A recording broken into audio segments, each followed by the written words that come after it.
सम्पूर्ण साथीहरुमा मेरो भ्लगमा फेरि पनि वेलकम भन्न चाहे। आज चाहिँ म आएको छु अर्घाखाँची 1.5 घण्टा 2 घण्टाको बाटोमा हिँडेर चाहिँ पिउने पानी चाहिँ यसरी बोकिरहेको तपाईहरुले देख्न सक्नुहुन्छ।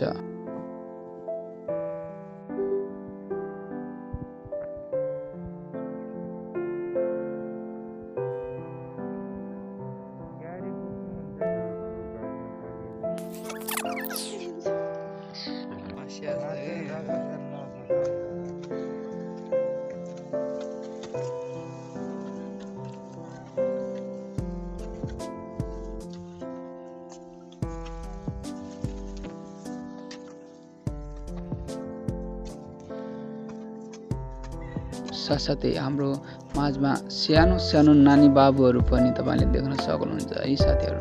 हेर्नुस् तपाईहरु आफै प्रत्यक्ष हेर्नुस्। हेर यति सानो सानो नानीहरु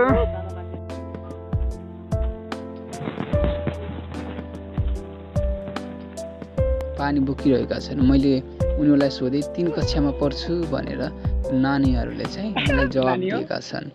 अनि यसरी पानीको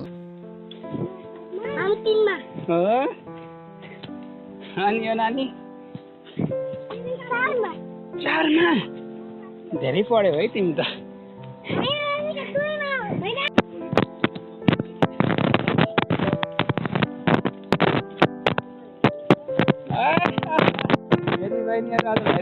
ल ल ल